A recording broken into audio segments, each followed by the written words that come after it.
Rupanya Indonesia sekarang tidak lockdown secara internal tapi di lockdown oleh orang luar.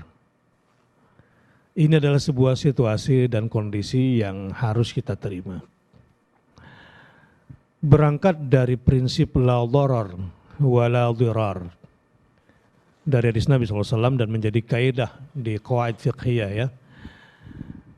Kita tidak boleh membahayakan dan jangan pula dibahayakan. Ini menjadi kaidah hidup. Tapi apa yang terjadi sekarang? Kita tidak ingin dibahayakan, tapi terkesan sekarang ini negara kita sebagai sebuah negara dianggap membahayakan. Mungkin selama ini sebagian kecil kita ada yang perhatian, tapi sebagian besar juga mungkin kurang perhatian. Contoh begini, seandainya kita bukan orang Indonesia nih, kita termasuk salah satu dari 59 negara itu. Ingat nggak dulu waktu takutnya kita kemasukan orang dari Wuhan? Kan nggak enak kan sebetulnya. Tapi orang di Wuhan sendiri barangkali saat itu ya karena sibuk dengan situasinya nggak terlalu juga memikirkan apa kata orang di luar. Nah sekarang bukan saya bermaksud ingin mencari-cari persoalan, tetapi sebagai seorang muslim atau muslimah dari kacamata la dharar wala dhirar, ini menjadi kaidah pergaulan baik di tingkat nasional maupun internasional, di mana kita sebagai muslim tidak boleh membahayakan orang lain sekaligus juga tidak boleh dibahayakan. Nah, namun kenyataannya Indonesia sekarang bagi 56 negara yang menutup pintu untuk Indonesia mungkin seperti Cina pada awalnya dulu. Ketika kita juga khawatir andai ada orang dari sana masuk ke sini. Nah kira-kira begitulah kondisi orang luar melihat Indonesia. Nah pertanyaannya adalah apa yang harus kita lakukan sebagai seorang muslim atau muslimah? Sekaligus tindakan-tindakan konkret apa di lapangan dalam praktek kehidupan agar kita betul-betul tampil sebagai negara yang mayoritas muslim. Bahwa Allah Subhanahu wa taala sudah menetapkan takdirnya kepada kita semua. Dan pandemi ini bersifat global. Ya, kita sama-sama mengetahuinya, tapi bagaimanapun juga kenapa orang lain, negara-negara lain bisa menekan penyebaran atau percepatan penyebaran pandemi ini di lingkungan mereka? Halo, ada apa dengan kita?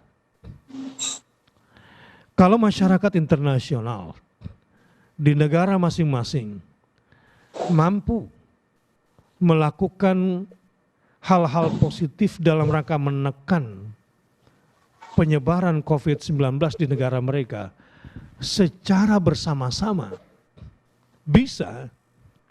Halo, kenapa kita sampai pada posisi sekarang ini yang ditutup pintunya oleh mereka, khususnya 59 negara itu. Tentu negara-negara ini tidak dengan sengaja merekayasa kita kompak yuk embargo Indonesia. Tidak. Ini semua adalah takdir yang dari Allah Subhanahu wa taala yang kita hadapi. Tapi pertanyaannya tidak usah jauh-jauh, misalnya adalah Malaysia walaupun mereka kecil atau negara-negara lain. Kenapa mereka bisa?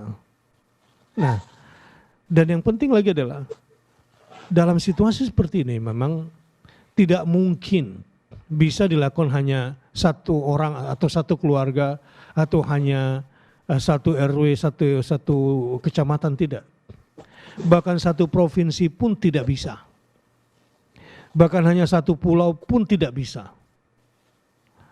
Ini harus satu Indonesia kerjasamanya. Contohnya begini misalnya, Jakarta. sekencang apapun, sehebat apapun orang-orang Jakarta bersatu. Ketika Jakarta kemudian sudah selesai misalnya berandai-andai, lalu membuka diri untuk tetangganya, ya, atau membuka diri di bandara internasionalnya yang masuk ke Jakarta, ya otomatis tercemar dari awal lagi. Nah, jadi yang ketiga yang ingin saya tekankan di sini adalah bahwa harus ada kesadaran kolektif. Nah, inilah yang menjadi tema kita pada malam hari ini. Kesadaran kolektif kita sebagai sebuah negara, sebagai sebuah bangsa yang harus bergerak bersama. Bagaimana caranya kita bisa keluar dari situasi ini? Walaupun kelihatannya agak berat nih obrolan buat ibu-ibu pada malam hari ini, tema yang diberikan, tapi mudah-mudahan itu juga akan kita bicarakan besok untuk kalangan para suami, para ayah, dan itu juga kepada millennials, supaya terjadi proses kesadaran kolektif, kesadaran bersama untuk keluar. Nah, ini gambaran yang ilustrasi secara garis besar yang ingin saya sampaikan. Nah, Ustaz Deden insya Allah akan mempersiapkan ayat atau hadis terkait at-ta'un, terkait pandemi, baik dalam Al-Quran maupun dalam As-Sunnah, kita akan nanti dengarkan. Tetapi saya akan berikan sedikit pintu masuk untuk berdiskusinya, ya. Mudah-mudahan ini juga bisa memudahkan kita untuk bekerja sama secara kolektif menekan penyebaran COVID. Baik, saya ingin mulai dari, atau nanti Ustadz Deden yang pilihkan ayatnya. Ayat yang masyhur yang saya kira umumnya orang Indonesia tahu, tentang bagaimana kesadaran kolektif dimunculkan. A'udzubillahi minasyaitonirrajim. Bismillahirrahmanirrahim. Langsung saja, innallaha la yughayyiru ma biqaumin hatta yughayyiru ma bi anfusihim. Ya. Kita langsung fokus kepada ayat ini saja Ustaz Deden. Untuk memberikan gambaran bagaimana caranya kita keluar selain la dharar wala dhirar. Nah, langkahnya kira-kira begini secara ringkas,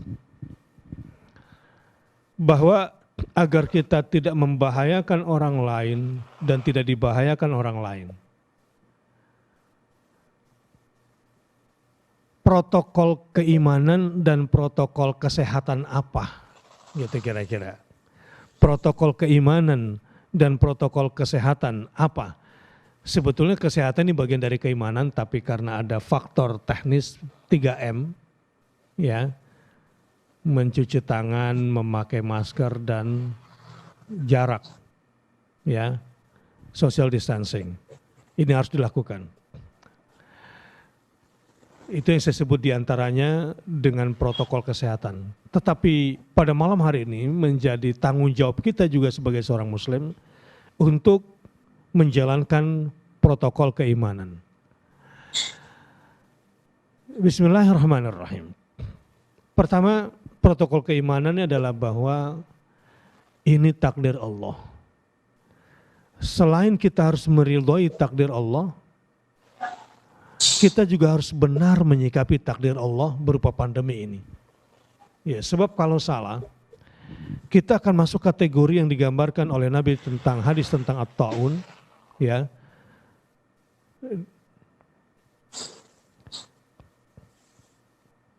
Hadis tentang ta'un bahwa sesungguhnya pandemi ini adalah azab dari Allah yang ditimpakan kepada siapa yang dikehendakinya. Ini penting untuk kita sadari. Rasulullah SAW bersabda, annahu kana azaban yab'atsuhu Allahu ala man yasha. Ini hadis riwayat Aisyah ketika Aisyah bertanya.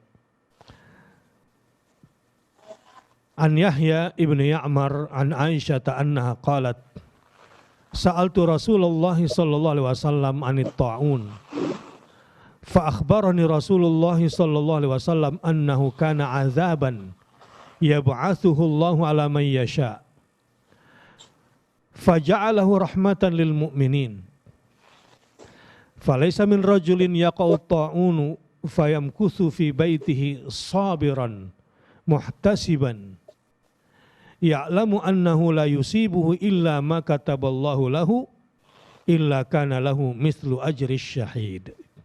Ini hadis riwayat Ahmad dari Aisyah radhiyallahu anha.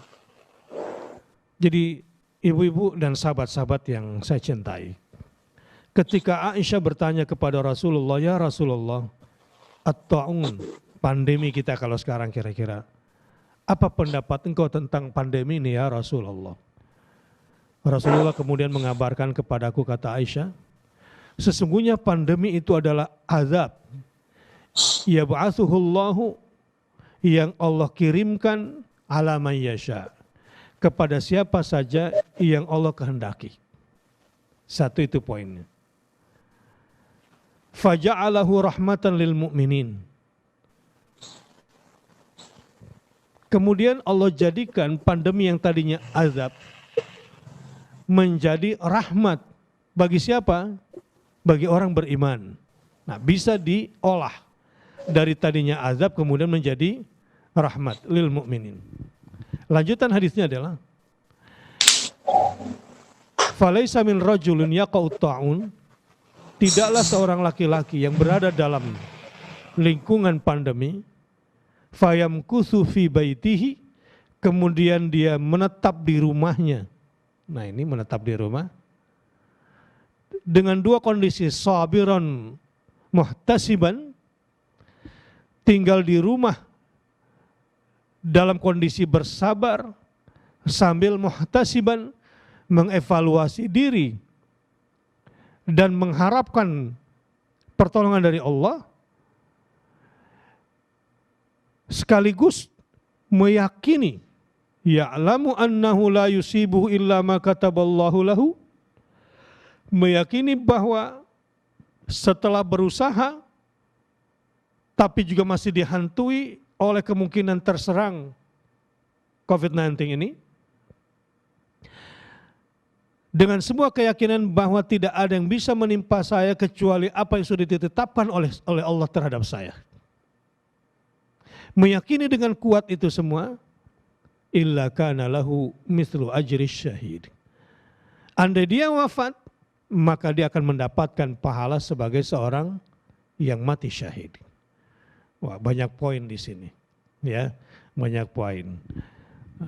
Ustaz Deden sudah mulai banyak yang ingin disosor ini. Kira-kira sisi mananya. Nah, tetapi saya ingin buka. Saya ingin buka. Setelah saya gambarkan, saya ingin buka begini. Menurut saya hadis ini, terutama penggalan pertamanya, annahu kana azaban yab'atsuhu Allahu ala man yasha. Bahwa pandemi ini adalah azab yang Allah kirimkan kepada siapa yang dikehendakinya. Nah, yang dikehendakinya bisa jadi adalah kita. Kalau kita menghadapi penyebaran baru, perkembangan baru yang dahsyat ini, tidak menghadapi dengan dua protokol, protokol keimanan tidak kita jalani, protokol kesehatan tidak kita jalani, bisa saja kita yang termasuk dalam kondisi diazab oleh Allah di pandemi seperti ini. Kecuali kita sudah melakukan yang dua, protokol keimanan dan protokol kesehatan. Kalaupun kita wafat, apalagi cuma sakit, insya Allah dapat pahala syahid. Nah, sahabat, khususnya ibu-ibu dan madrasah ibu yang berbahagia, ini juga sekaligus sebagai solusi awal. Solusi awal. Bagaimana caranya kita bisa keluar dari pandemi ini? Tetapi masih ada langkah kedua, adalah kesadaran kolektif. Kesadaran bersama inilah yang sesungguhnya akan mempercepat dan yang paling penting mendatangkan pertolongan Allah kepada negeri ini.